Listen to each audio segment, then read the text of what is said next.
Seul Dieu est le véritable époux. Traduction commentée du Matri Satsang du 14 janvier 1948 à Triveni.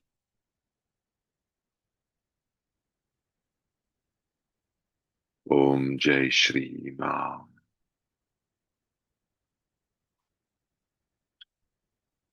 Du 14 janvier au 19 février 1948, le docteur Panalal, un dévot de Mataji, avait organisé un Matri Satsang à la confluence des trois rivières sacrées, le Gange, Yamuna et le Sarasvati. Ma était assise sous une grande tente. Ses dévots attendaient impatiemment ces paroles de sagesse. Le docteur Panalal s'avança pour présenter un juge de la haute cour de Allahabad. Le docteur dit: Mataji, cet homme est le juge de la Cour suprême. Il sera bientôt à la retraite.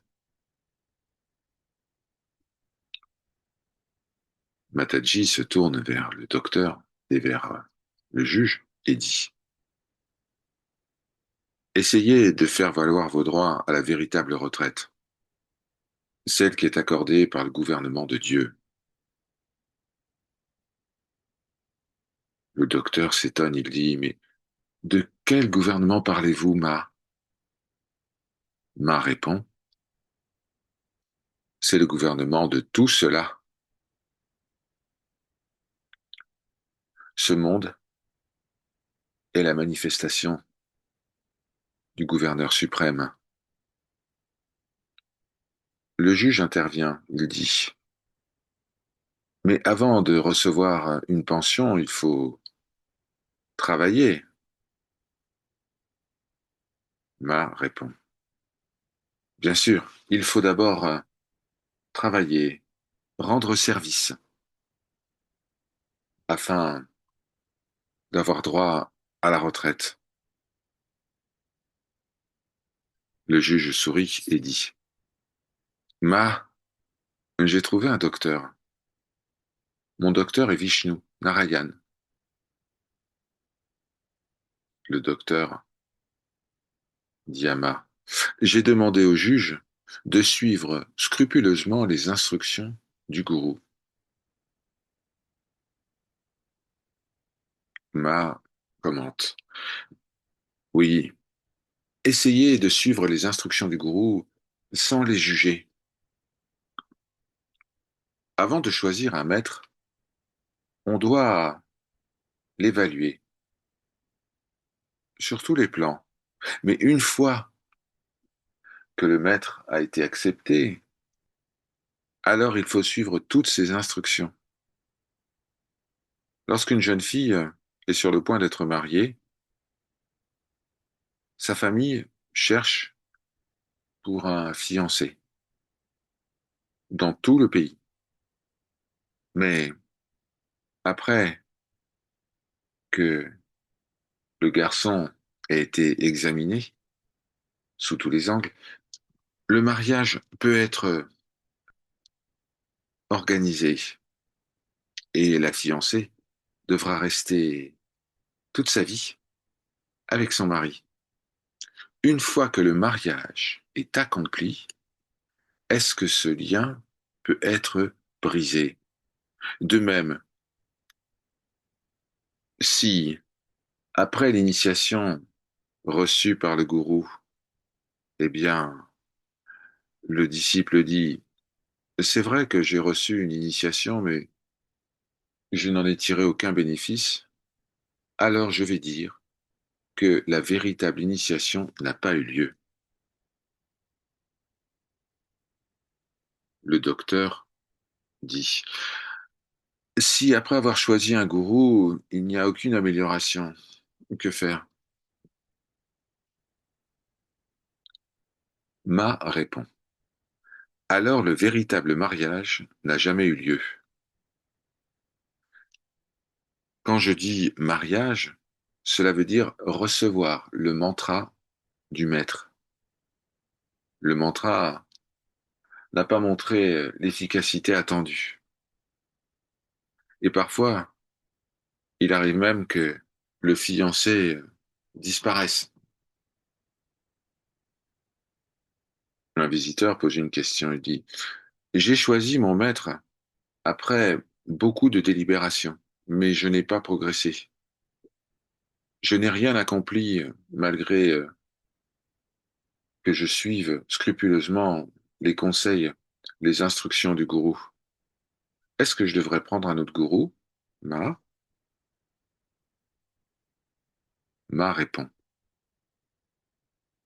Si vous êtes parvenu à la conclusion qu'un autre maître est nécessaire, alors il doit être clairement compris que vous n'avez jamais été véritablement initié, que votre mariage n'a pas été véritablement confirmé. Sinon, vous n'auriez pas cette pensée de vous marier avec quelqu'un d'autre. Beaucoup de gens disent que leur gourou leur a donné l'initiation, mais qu'il n'y a eu aucun résultat.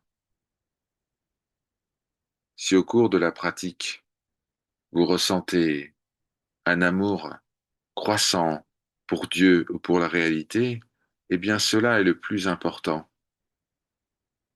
Si après l'initiation, un tel amour, un tel désir de réalité se manifeste, c'est un très bon signe. C'est un peu comme lorsqu'on réside dans un pays étranger pendant un moment et que l'on sent le mal du pays grandir en nous.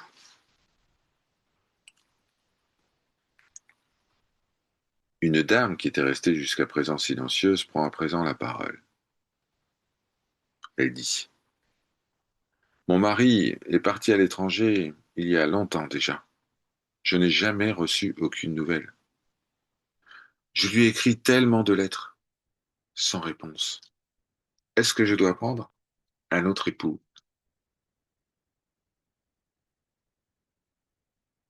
Ma dit. Il y avait une grande dame qui vivait au bord du Gange. À quelques distance de sa cabane, il y avait un petit village. Dans ce village, il y avait une femme dont le mari était parti à l'étranger depuis quelques années déjà. Le mariage avait été organisé lorsque cette jeune femme était encore une petite fille. Maintenant, c'était une adulte. Il n'y avait aucune nouvelle de son mari. Alors elle commençait à se demander si elle devait se marier avec quelqu'un d'autre. Son esprit fut de plus en plus agité, et finalement, elle se rendit auprès du sage qui était sorti de sa cabane. Il portait un vase, un pot, et puis ce pot est tombé, a glissé de sa main et s'est cassé. Le sage regardait le vase brisé.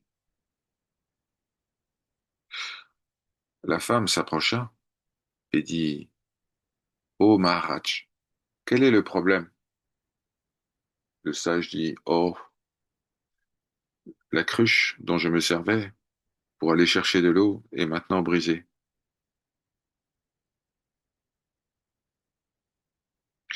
La femme dit, est-ce que je dois vous amener une autre cruche? Le sage répondit, non, cette cruche est maintenant brisée et je n'en aurai point d'autre. En entendant ces paroles, qui avaient une signification profonde, la question qui agitait l'esprit de la femme fut immédiatement résolue. J'ai été marié, une fois pour toutes. Et même si le mari ne vient plus et ne viendra jamais plus, ce n'est pas juste de prendre un autre époux. Parvenant à cette conclusion, la femme rentra chez elle et commença à suivre une pratique spirituelle, celle indiquée par le sage. De même que le gourou se présente ou pas, que vous receviez la vision de Dieu ou pas, une fois que vous avez reçu les instructions du maître, vous devez pratiquer selon ces instructions. Le gourou est constamment avec vous sous la forme du mantra qu'il vous a indiqué. Avec l'aide de ce mantra, poursuivez votre pratique.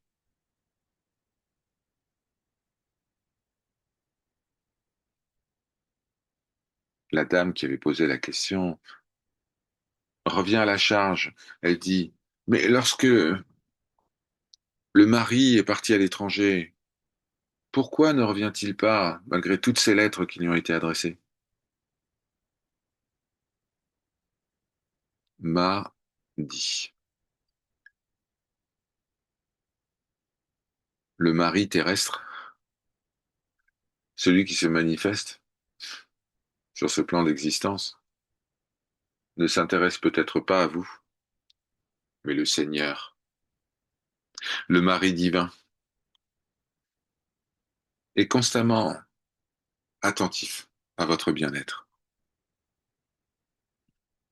L'attention du Seigneur est toujours, constamment focalisée sur vous.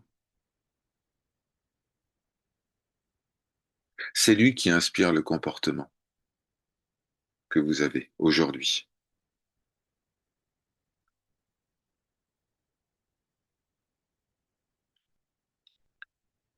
Un autre participant au satsang dit: comment s'abandonner entièrement au Seigneur? Comment l'ego peut-il être détruit?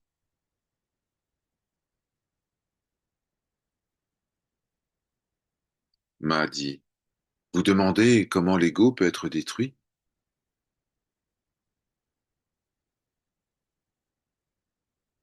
Il y a un silence. Et puis, Ma pose la question suivante à celui qui l'avait interrogé. Pitaji, vous avez étudié les textes sacrés, des livres de sagesse. Vous pouvez répondre vous-même à la question que vous m'avez posée. Ce corps ne connaît rien. Je suis juste une petite fille.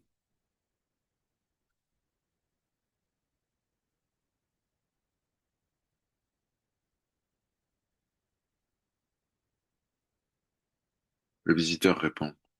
Notre savoir est limité par ce qui peut être entendu, écrit ou étudié. La véritable connaissance, nous ne savons pas ce que c'est. Ma répond. Il y a un type de pratique qui permet l'abandon absolu aux pieds du Seigneur. Avec cette offrande totale, la destruction de l'égoïsme se produit. Et ça marche aussi dans l'autre sens. Lorsque l'égoïsme est détruit, alors tout est déposé aux pieds du Seigneur.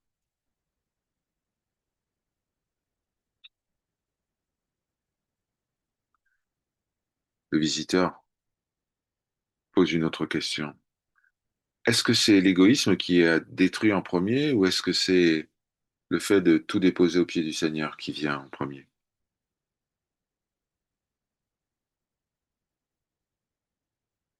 m'a dit. Si l'ego demeure, alors qui va s'abandonner aux pieds du Seigneur? Un être humain peut essayer de s'abandonner par son propre effort, mais il arrive aussi qu'il n'y ait aucun effort nécessaire pour cet abandon. L'abandon se produit tout à fait naturellement lorsque l'égoïsme est déraciné. Alors l'abandon est immédiat. Vous voyez donc que la destruction de l'égoïsme et l'abandon sont simultanés, n'est-ce pas?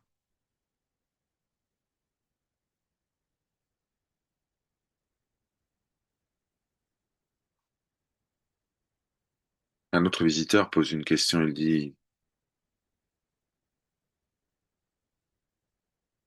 il est certain que lorsque l'abandon est spontané et au contraire, lorsqu'il nécessite un grand effort, eh bien l'effort est accompli par l'ego. Mais peut-il y avoir un abandon spontané dû uniquement à la grâce?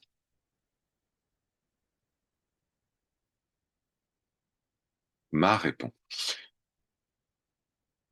l'abandon spontané est certainement le résultat de la grâce. Celui qui se consacre entièrement à sa pratique fera de grands progrès. Tout ce que vous considérez comme étant votre propriété, votre possession, doit être déposé aux pieds du Seigneur à chaque moment de votre vie, durant chaque tâche, quelle que soit votre intelligence. Vous devez pratiquer.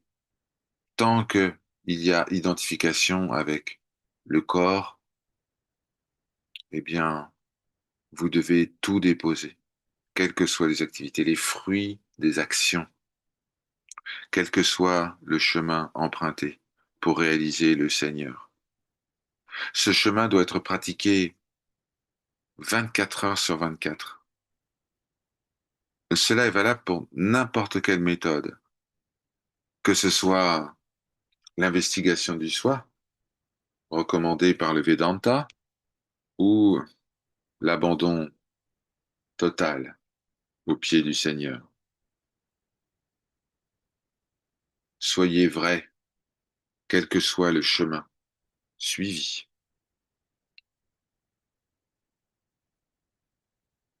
Si vous avez un amour véritable pour la voie que vous suivez, alors le détachement se produira inévitablement.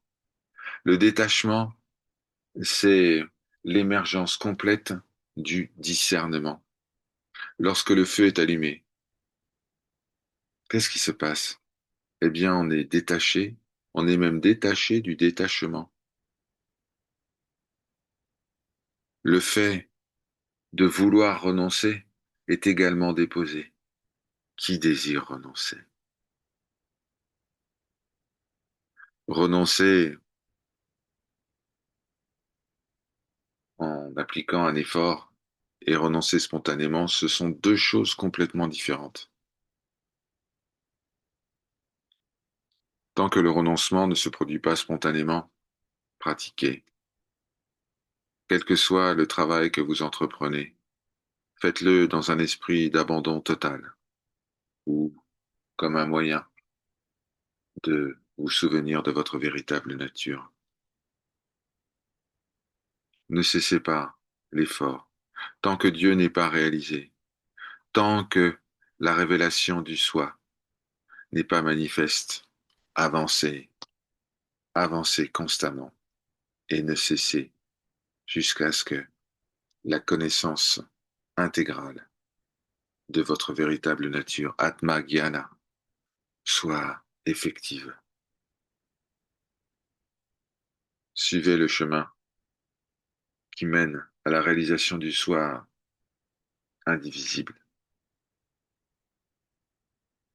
Est-ce qu'une personne qui a faim peut être satisfaite jusqu'à ce qu'elle ait mangé correctement?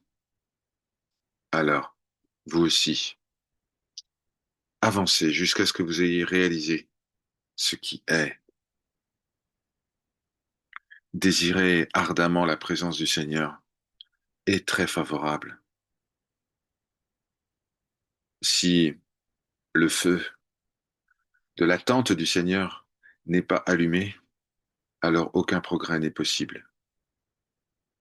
Vous devez être absolument déterminé. Vous devez avancer jusqu'à ce que vous ayez réalisé la présence indestructible du soi. Il est nécessaire de nourrir le corps régulièrement avec la nourriture appropriée. La nourriture, c'est tout ce qui est absorbé. Le sommeil est un type de nourriture. Voir, entendre, toucher, goûter, sentir, c'est aussi une forme de nourriture. Le pratiquant doit progresser tout en consommant des nourritures appropriées.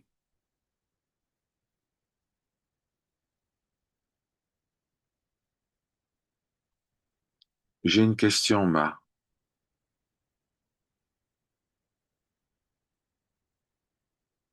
Il est possible de s'engager sur la voie tant que il y a une certaine forme d'intelligence, une certaine forme de volonté, mais vient un moment où l'intelligence cesse de fonctionner. Que doit-on faire? Ma dit. Est-ce que l'intelligence devient inerte? Le visiteur répond, non, non, elle s'éteint complètement. On appelle ça manolaya. Ma dit, l'intelligence peut s'éteindre de différentes manières. Je ne suis pas en train de vous parler d'un état dans lequel la reconnaissance de notre véritable nature se produit. Tant que cet état n'est pas vécu, l'intelligence sombre ou semble se dissoudre uniquement dans l'oubli du cœur, lorsqu'il n'y a pas cette grande lumière. Cette lumière n'est pas encore perçue. C'est un signe que nous sommes toujours plongés, enfoncés dans l'ignorance la plus complète. Lorsqu'il n'y a pas de conscience, on est submergé dans l'insensibilité. Par exemple, lorsqu'on s'éveille du sommeil, on peut ressentir une grande joie. Mais cette joie n'est pas encore la plénitude de Brahman. Cependant, c'est un type de faim, un type de désir, de retour, de souvenir.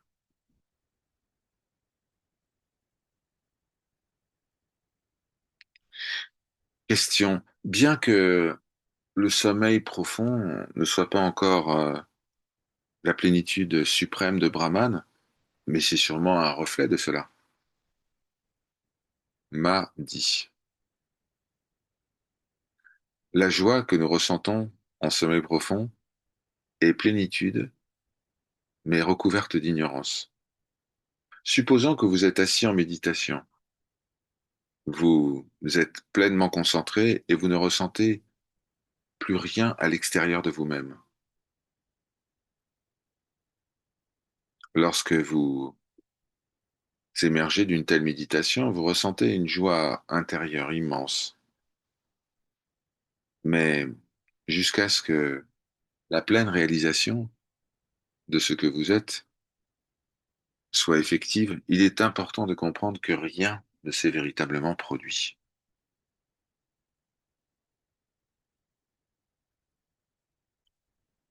Le visiteur dit, mais je me laisse totalement dissoudre dans cet état de méditation.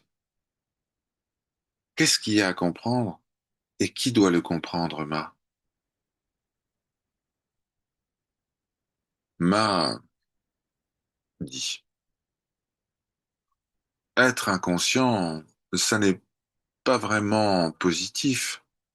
En fait, vous avez été submergé par Tamas. l'inertie. De vous plonger dans cette inertie, ce n'est pas désirable. Pourquoi et comment voulez-vous continuer à vivre dans un état où il est impossible de recevoir la lumière de ce que vous êtes? Tamas vous a soumis.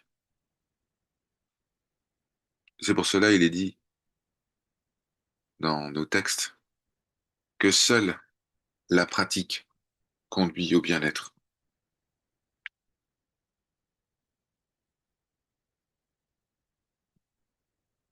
Le visiteur cite la Bhagavad Gita. Il dit, mais le yoga, c'est la pratique en action. Yoga karma, sukho salam, m'a dit. Le yoga est pratique en action. C'est ce qui marche. Vous savez tous ce qui est écrit dans nos textes sacrés.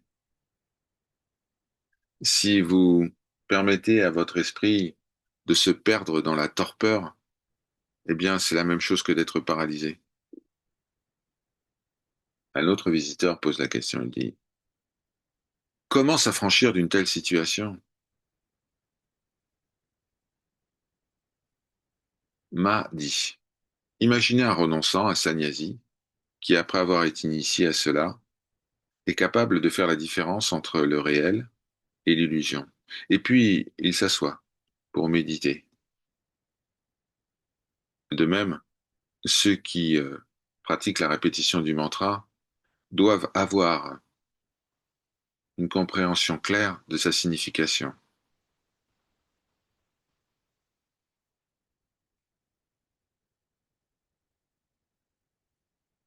Finalement, on doit progresser au-delà du son, du mot. Avant cela, le mot, la parole est votre compagnon de route. Qu'est-ce que Sabda?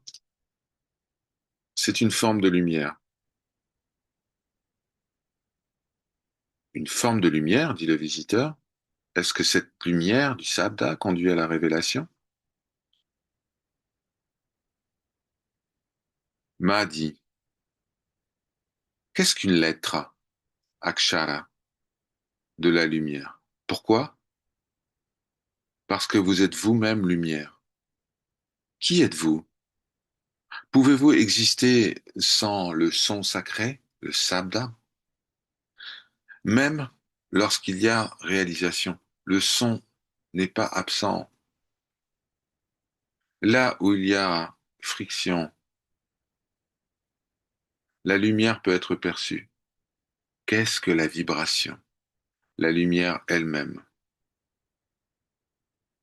Akshara, ce qui ne peut être détruit, est également lumière. La forme est également lumière. S'il y a la lumière du soi, Atma Jyoti, pourquoi n'y aurait-il pas la lumière du son, Sabda Jyoti?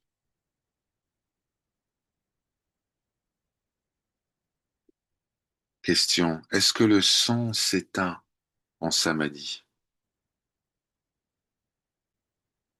Ma répond, le son fusionne dans la suprême lumière. Essayez d'aller même au-delà de la lumière.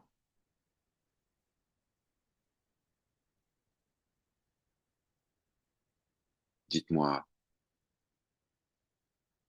y a-t-il un lieu où la lumière, la plénitude, le rejet, l'extinction et l'agitation existent?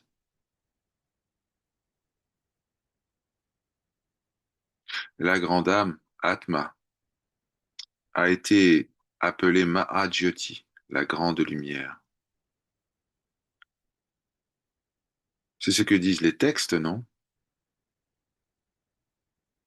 C'est pour cela qu'il faut penser aux Mahavakyas, aux grandes paroles des Upanishads. Ces grandes paroles sont pure vibration. Afin d'établir la conscience, les dévots prennent refuge dans les Mahavakyas, les grandes paroles. Le pratiquant, qui désire se souvenir de sa véritable nature, médite sur Aham Brahmasmi, je suis Brahman, une des 4 Mahavakyas.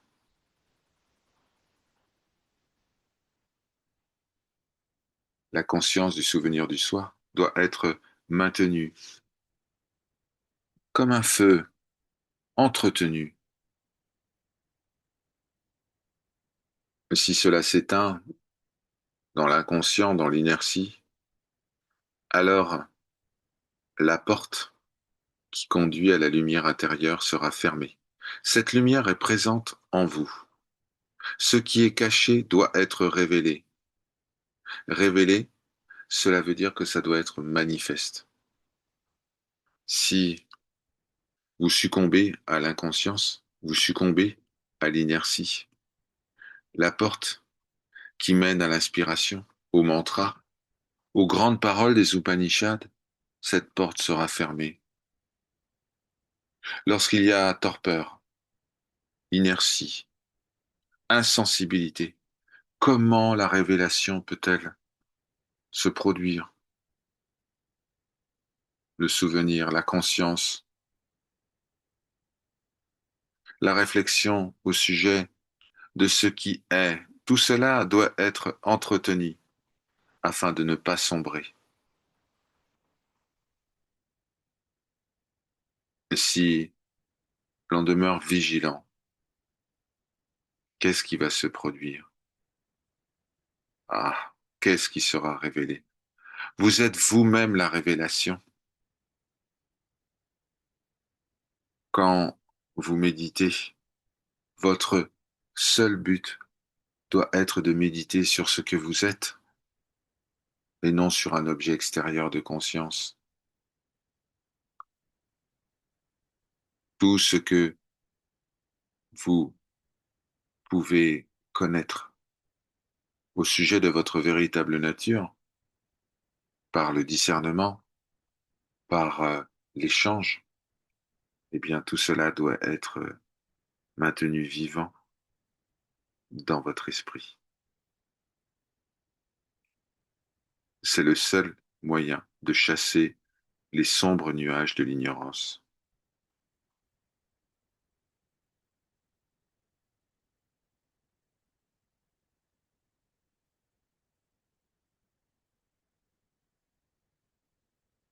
Un autre visiteur prit la parole. Il dit, Ma, il y a une nouvelle règle maintenant, c'est si on utilise le bengali, la langue du Bengale, eh bien, on doit maintenant distribuer de la nourriture.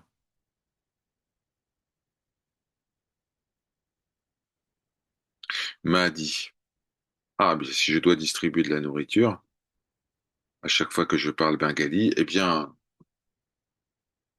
Pitaji, Pitaji est un mot affectueux qui était utilisé par Ma pour échanger avec certains visiteurs. Pitaji, je vous demanderai d'apporter cette nourriture.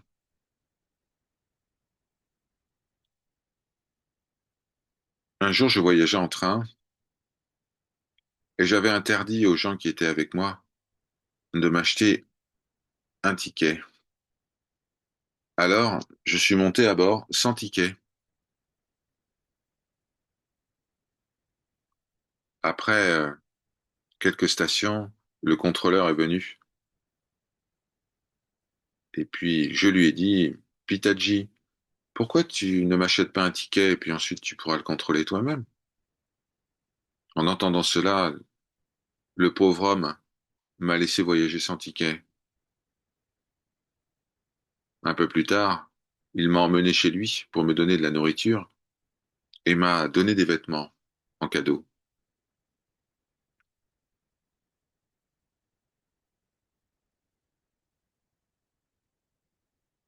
La discussion continua tard dans la nuit. Sri Ali Babaji Maharaj arriva avec ses dévots. Mataji et ses propres disciples organisèrent son arrivée et firent tout pour son confort.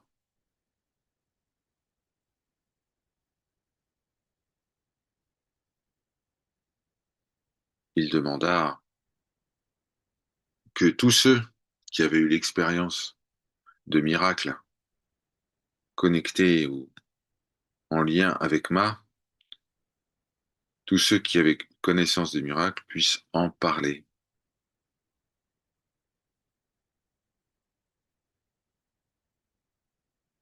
Tout le monde resta silencieux.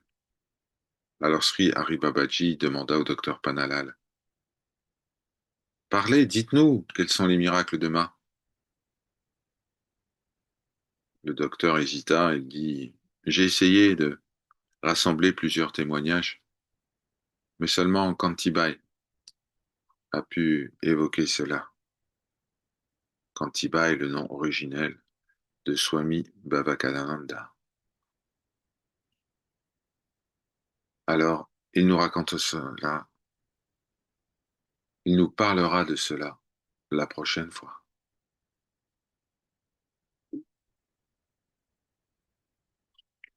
Par sa grâce. Om Shanti, Shanti, Shanti.